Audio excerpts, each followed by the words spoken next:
السلام علیکم دوستو، میں حاضر ہوا ہوں ناول اور سٹوریز کے ساتھ۔ میرے اس چینل میں آپ لوگ کو دلچسپ ناول اور کہانیاں سننے کو ملیں گی۔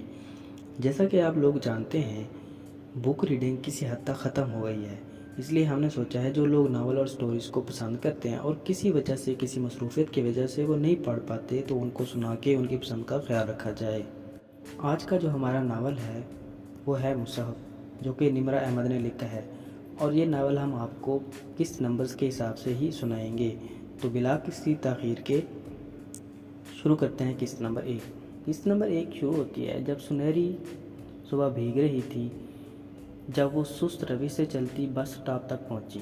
کندھے پہ بیگ لٹکائے، ہاتھ میں پانی کی چھوٹی بوتل پکڑے، چہرے پہ ڈھیروں بیزاری لیے وہ بینچ کے قریب آئی جہاں بیٹھ کر وہ روز 10 منٹ بس کا انتظار کرتی تھی۔ اس نے بیگ ایک طرف رکھا اور بینچ پر بیٹھ گئی، پھر ایک ہاتھ سے جمائی روکتے دوسرے سے بوتل کھول کر لبوں سے لگائی۔ گرمی آج کل بڑھتی جا رہی تھی، صبح ہی صبح سے پسینہ آنے لگا تھا، جانے آگے کیا ہوگا۔ وہ گھونٹ بھرتی بیزاری سے سوچ رہی تھی، چہرے پہ وہی اکتائے ہوئے تاثرات تھے جیسے دنیا بھر سے خفا ہو۔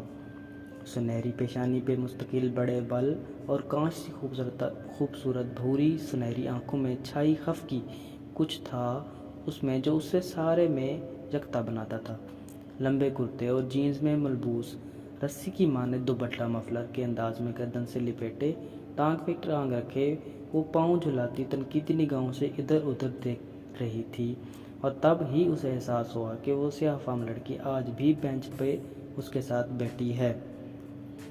ان دونوں کے درمیان اس کا بیگ رکھا تھا، اور اس وقت وہ سیاہ فام لڑکی سر جھکائے نگاہ ترچھی کیے اس کے بیگ کو دیکھ رہی تھی، جہاں جگہ جگہ چاک اور وائٹنر سے ان کے نام لکھا تھا: محمل ابراہیم، محمل ابراہیم۔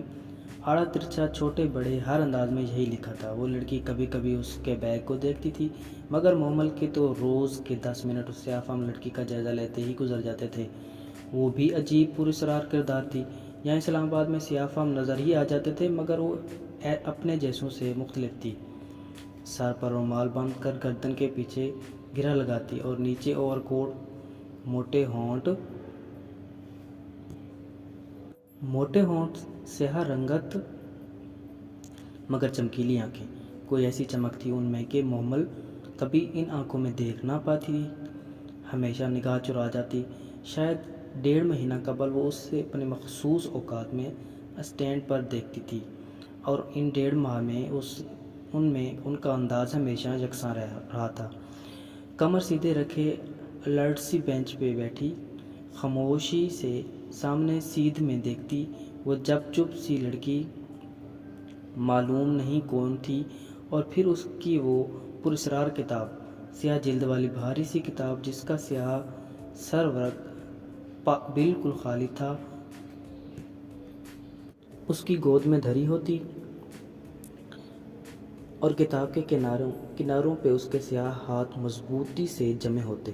اس کے اندازے سے کچھ خاص جھلکتا تھا، کتاب کی حفاظت کا احساس، یا شاید اس کے بیش قیمت ہونے کا۔ کتاب بلشک پر موٹی تھی، صفحوں کے جھلکتے کنارے پیلے اور خستہ لگتے تھے، جیسا کہ کوئی بہت قدیم کتاب ہو، سینکڑوں برس پرانا کوئی نسخہ ہو۔ کچھ تھا اس میں، کوئی قدیم رازخ، کوئی پراسرار کتھا۔ وہ جب بھی اس کتاب کو دیکھتی تھی یہی سوچتی تھی، اور آج جانے کیا ہوا، وہ اس خاموش سی لڑکی سے مخاطب ہو ہی گئی۔ شاید تجسس عاجز کر رہا تھا۔ ایکسکیوز می، ایک بات پوچھ سکتی ہوں؟ پوچھو، سیاہ فام لڑکی نے اپنی چمکیلی آنکھیں اٹھائیں۔ یہ کتاب کس کی ہے؟ میری۔ میرا مطلب ہے اس میں کیا لکھا ہے؟ وہ چند لمحے محمل کا چہرہ دیکھتی رہی، پھر آہستہ سے بولی، میری زندگی کی کہانی ہے۔ اچھا؟ وہ حیرت چھپا نہ سکی۔ میں سمجھی، یہ کوئی قدیم کتاب ہے۔ قدیم ہی ہے، صدیوں پہلے لکھی گئی تھی۔ تو آپ کو کہاں سے ملی؟ مصر کی ایک پرانی لائبریری سے۔ یہ کتابوں کے بینچ پہ پڑی تھی۔ جب میں نے اسے نکالا تو اس پہ زمانوں کی گرد تھی۔ وہ محبت سے سیاہ جلد پہ ہاتھ پھیرتے کہہ رہی تھی۔ اس کے لبوں پہ مدھم سی مسکراہٹ تھی۔ میں نے وہ گرد جھاڑی اور اسے اپنے ساتھ رکھ لیا۔ پھر جب پڑھا تو معلوم ہوا کہ اس سے تو کسی نے میرے لیے لکھ کر ادھر رکھا تھا۔ محمل منہ کھولے اسے دیکھ رہی تھی۔ تمہیں کیا دلچسپی ہے اس میں؟ میں اس کے بارے میں مزید جاننا چاہتی ہوں، کیا میں اسے پڑھ سکتی ہوں؟ وہ ہلکا سا مسکرائی۔ تم نئے دور کی نئی لڑکی ہو، اس قدیم زبان میں لکھے نسخے کو کہاں سمجھو گی؟ مگر یہ ہے کیا؟ اس میں لکھا کیا ہے؟ وہ تجسس اب اسے بے چین کر رہا تھا۔ میرا ماضی۔ اسی پل ہارن بجا تو مومل نے چونک کر سامنے سڑک پہ آتی بس کو دیکھا۔ میرا حال، وہ سیاہ فام لڑکی کہہ رہی تھی۔ مومل بیگ کی سٹرپ پکڑے کھڑی ہے، اسے جلدی کالج پہنچنا تھا، اور میرا مستقبل بھی، مجھے کیا پیش آنے والا ہے، یہ کتاب سب بتاتی ہے۔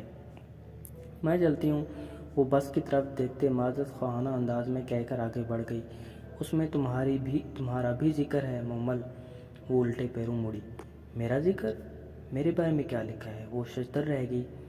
یہی کہ میں تمہیں یہ کتاب دے دوں، لیکن میں اسے تمہیں تب ہی دوں گی جب تم تھک کر خود مجھ سے مانگنے آؤ گی، کیونکہ اس میں تمہاری زندگی کی کہانی ہے، جو ہو چکا ہے، جو ہونے والا ہے، سب لکھا ہے۔ بس کا تیز ہارن پھر بجا تو وہ کچھ کہے بنا تیزی سے اس کی طرف لپکی۔ راڈ پکڑ کر اوپر چڑھتے اس نے پل بھر کو پلٹ کر دیکھا تھا۔ وہ سیاہ فام لڑکی اسی طرح ہی مسکرا رہی تھی، پراسرار معنی خیز مسکراہٹ۔ مومل کو ایک دم اس سے بہت ڈر لگ رہا تھا۔ تو دوستو، پہلی قسط میں اتنا ہی۔ اگلی قسط میں ہم بتائیں گے کہ کالج کے بعد کیا ہوا۔ تو اپنا خیال رکھیے گا، اپنے اس چینل کا بھی خیال رکھیے گا۔ اللہ حافظ۔